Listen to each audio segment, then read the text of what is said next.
parceiros da quebrada do Manuel Barradas, tudo bem com vocês? Estamos aqui para mais uma edição do Leão Top 10, esse quadro que a gente retomou aí, fez muito sucesso na nossa última edição com as humilhações do Jair. Obrigado a todos que curtiram, compartilharam e obrigado a todos que colaboraram também com sugestão. Todas as sugestões foram carinhosamente guardadas e a gente vai usar nos próximos Top 10. Tenha certeza, se você colocou lá nos comentários, seu Top 10 vai estar aqui nos próximos vídeos. E se você quiser participar mandando mais sugestões, pode mandar nos comentários. Nesse a gente decidiu escolher a de Washington Luiz, nosso parceiro aí, sósia de Rainer, que tá no grupo do canal. Top 10 Vamos Virar Negô, que deram certo, né? Aí a gente modificou um pouquinho o título, mas o intuito é o mesmo. De virada é mais gostoso, não é verdade? Selecionamos 10 viradas históricas, aquele jogo que o Vitória sai atrás, tá desacreditado. São jogos incríveis, emocionantes, jogos improváveis que marcaram a história do nosso querido Vitória, né? Como em toda a lista, sempre vai ter um ou outro jogo que vai faltar, mas paciência, por isso que é Top 10. Então vamos começar nossa lista com o jogo de número 10. Botafogo e Vitória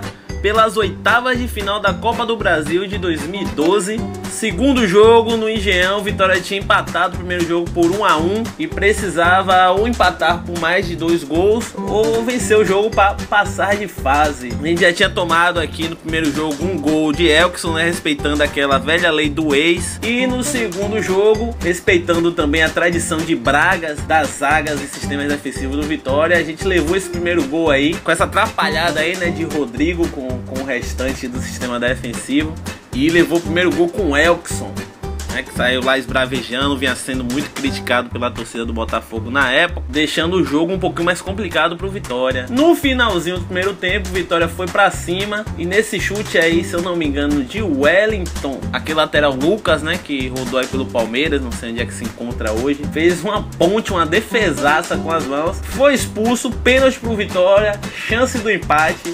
Neto Baiano na bola, e o que é que acontece? Neto Baiano, é pênalti pro Vitória, Neto bateu, Jefferson pegou!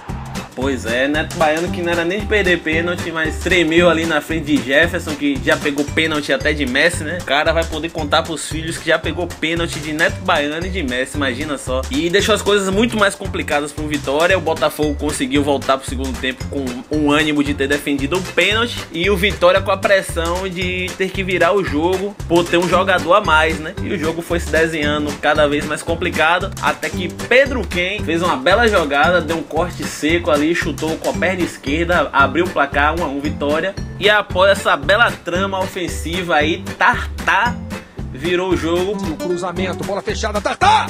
Gol!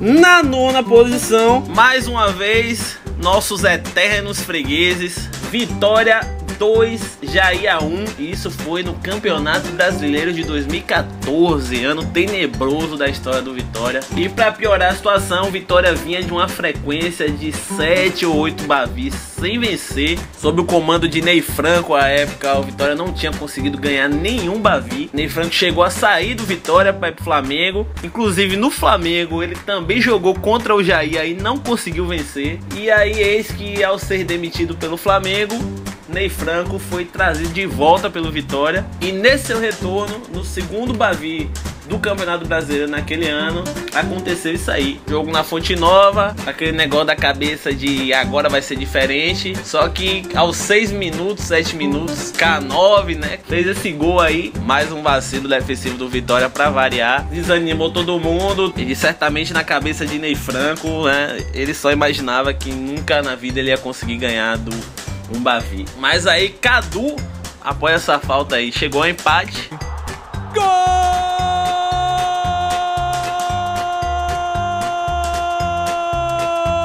Cadu!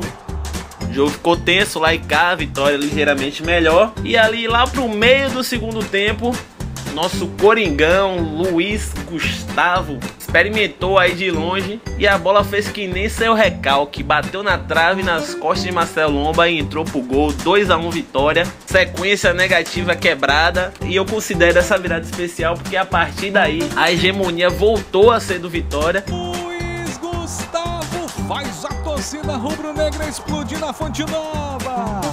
Eu falei, tem espaço, pode mandar pro gol. Ela bateu na trave, nas costas do Marcelo Lomba e foi parar nas redes. Como teve espaço, Luiz Gustavo dominou, avançou 8ª posição, eu fiquei aqui com um jogo recente de 2016. Vitória 3, Corinthians 2. Isso foi na 2ª rodada do Campeonato Brasileiro do ano passado. Um jogo tenso, complicado e com um final heróico. Vitória tinha acabado de tomar uma porrada de 4-1 do Santa Cruz. A gente foi pro segundo jogo desconfiado para pegar logo o que era o atual campeão brasileiro naquele momento. Um resultado negativo era meio que esperado, dado o atual futebol que o Vitória vinha jogando. E o interessante dessa partida é que foi um duelo de Wagner Mancini contra Tite, o qual Wagner Mancini saiu vencedor, né? Quais as possibilidades disso acontecer? É claro que, como todo jogo do Vitória, não foi um jogo fácil, foi um jogo tenso e muito tenso. O Corinthians dominou o primeiro tempo, fez a festa ali pelo lado de José Wellison, que foi lateral no primeiro tempo dessa partida. O Corinthians fez a festa, fez o primeiro gol por aquele lado ali. Canhoto do Wendel! Leandro, dormindo, decidiu acordar e fez um gol, um herói improvável. Belo gol, diga-se de passagem, tabelando com a zaga adversária. Corinthians, mais uma vez, em mais uma jogada pelo lado direito, ficou à frente de novo, 2-1.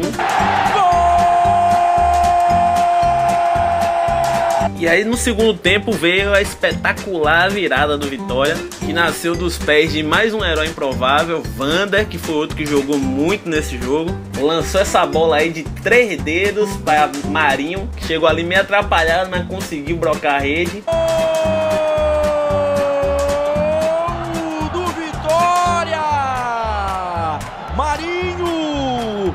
E nessa jogada espetacular aí, Chiesa tabelou com o Leandro Domingues, passou para receber, recebeu, bolão, sai de cara, faz um gol de categoria, decide o jogo e decreta uma das maiores viradas da história do Vitória.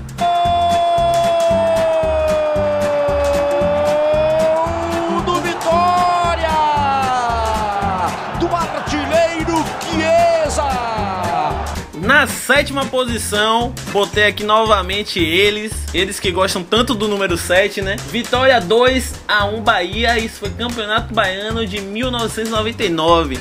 Só vai lembrar desse aqui a galera que é old school, tá ligado? O que aconteceu nesse jogo? O Campeonato Baiano tinha uma fórmula diferente. Era disputado em 2 turnos. Se o mesmo time fosse campeão dos 2 turnos, ele era o campeão da competição. Caso 2 times diferentes ganhassem os turnos, aí ia para um terceiro turno para daí decidir o verdadeiro campeão, né, do campeonato. E o que é que aconteceu? Jair foi campeão do primeiro turno e foi para a decisão do segundo turno, precisando vencer o Vitória para ser campeão do campeonato. E após ali uma bobeada, um drible desconcertante levado pelo defensor rubro-negro, Jair conseguiu aí esse chute cagado, fez 1-0 e até então dava a Bahia campeão, né? Mas aí brilhou a estrela de Petkovic, que com um gol de falta no primeiro tempo empatou o jogo.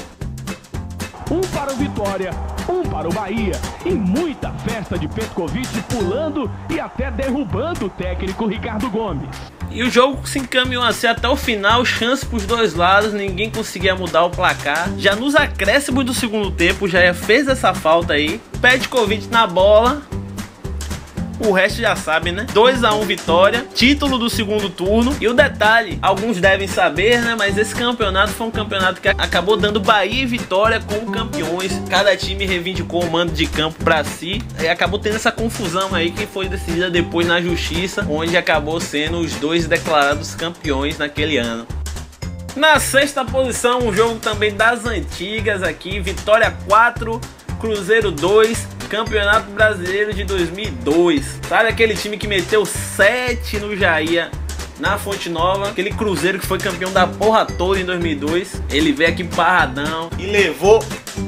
Claro que o jogo não foi fácil. O Cruzeiro abriu 2 gols, mas aí a reação veio com Aristizábal, que marcou hat-trick nesse jogo. Eu falei meio aviadado aqui, hat-trick, né? Mas enfim, Aristizábal fez 3, Elcio fez 1. Conseguiu virar esse jogo histórico, não só pela virada em si, mas por ser aquele Cruzeiro fantástico, né, naquele ano de 2002. E está aí no 6º lugar dos top 10 de viradas memoráveis do Vitória. Agora a porra começa a ficar mais séria, top 5. E já que estão falando de 5, vamos vamos falar desse jogo que é só não considerado por mim uma das maiores viradas da história do Vitória, mas é considerado por muitos o melhor jogo da história do Barradão e considerado também pela mídia como um dos melhores jogos da história do Campeonato Brasileiro, né?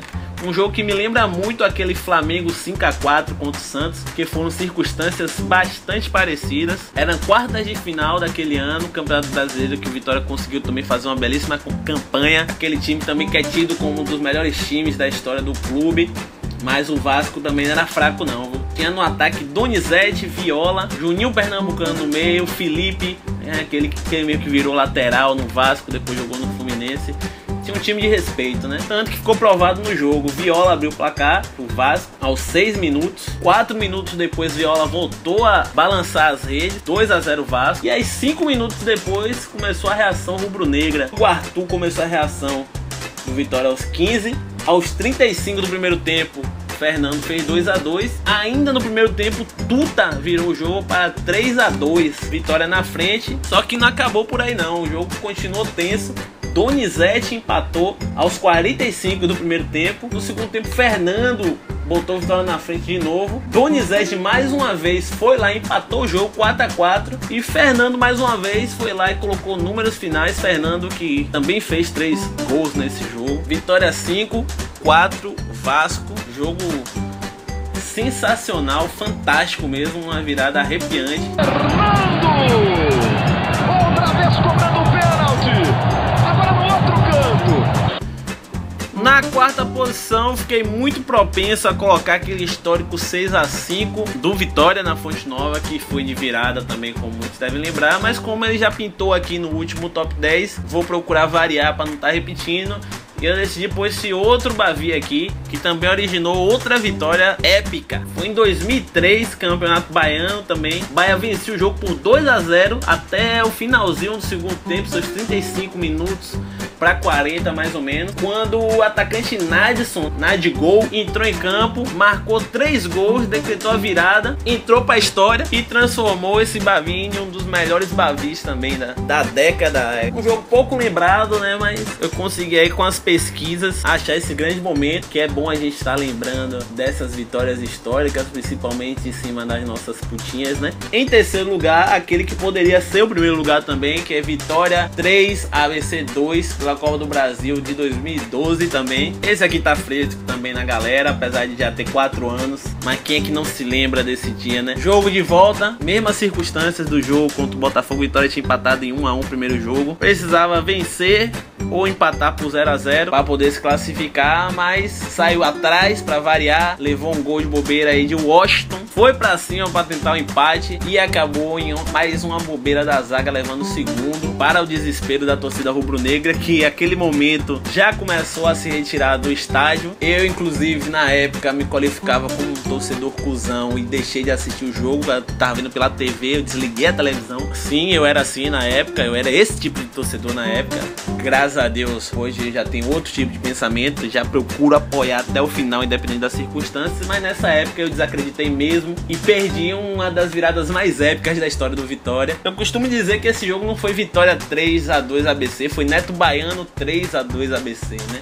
Não por ele ter feito os 3 gols só, mas a maneira como ele deu raça, deu sangue e, porra, indescritível a vontade que ele demonstrou nesse jogo de ganhar, de acreditar até o último segundo, e foi praticamente no último segundo que o Vitória conseguiu virar o jogo. O primeiro gol foi após esse pênalti sofrido em cima do lateral Léo, né? O Baiano foi lá com toda a calma, pegou a bola, chamou a responsa, trocou as redes. Mas claro, para quem assistia, para quem tava lá, ainda era muito difícil, ali faltando pouco mais de 10 minutos pro jogo acabar, que o Vitória fosse conseguir uma reação, mas o inesperado aconteceu. Tartá cruzou essa bola aí quase caído, Neto Baiano conseguiu um belíssimo gol de voleio ali, né? Pegou a bola, trouxe pro meio de campo para reiniciar a partida, e ali já correndo pros acréscimos, já o Wellington, esse traíra safado da desgraça, sofreu um pênalti. Mais uma vez Neto Baiano pra bola, né? Geralmente quando o cara já bateu um pênalti no jogo, para bater o segundo, aquela tensão bate. Acho que o próprio jogador jogador se sente assim também. Mas Neto Baiano com toda a confiança. Eu lembro que chegou a ser provocado pelo goleiro adversário, mas olhou ali, bateu no peito, correu pra bola e gol do Vitória, 3-2. E mais um jogo fantástico aí pra história do Manuel Barradas e pra história do Vitória. Na segunda posição, quem é que não lembra desse jogo, né? Se Vitória e ABC foi Neto Baiano 3, ABC 2, esse jogo foi Marinho 3, Vitória 2. Esse jogo foi o jogo que trouxe todos os holofotes do cenário nacional pra cima dele. Ele já vinha se destacando, ok, mas esse foi o jogo que fez a mídia nacional prestar atenção em Marinho, porque ele acabou com o sistema defensivo do Atlético Paranaense. Acabou, estraçalhou, ele fez o que quis nesse jogo. E foi um jogo de duas viradas, porque o Vitória saiu na frente com o Marinho ainda no primeiro tempo, logo no comecinho, levou a virada com 2 gols de Pablo, foi pro intervalo derrotado, mas muitas vaias. Lembro desse jogo porque foi dia de Enem. Eu saí do Enem direto pro jogo e o Vitória tava perdendo no momento que eu cheguei no estádio. O campeonato já se encaminhando pro final, Vitória precisando vencer após uma sequência super negativa no Barradão, e aí todo mundo já desesperançoso. Mas foi um jogo que eu me lembro também que foi uma das maiores atuações da torcida rubro-negra, porque foi um jogo que eu vi a torcida cantar os 90 minutos. A torcida foi o 12º jogador, né, como dizem popularmente, e regeu a virada rubro-negra, que saiu com um gol de David de empate após essa jogada bela de Marinho. E o terceiro gol foi essa obra de arte aí, essa pintura. Quem é que não xingou Marinho nesse dia? Desde lá quando ele recebeu a bola, duas pessoas passando do lado, a gente só falando toca, toca, toca, toca, toca, desgraça. Ele não tocou, deu esse corte aí, quando todo mundo já se preparava pra ter um ataque cardíaco, com toda a categoria, ele foi lá, fez o terceiro gol. Chiesa ficou ali meio putinho porque não recebeu a bola, mas acredito que a maioria que pediu pra Marinho tocar essa bola, quando viu a rede ser estufada, agradeceu por ele não ter tocado a bola. Quem sabe o que é que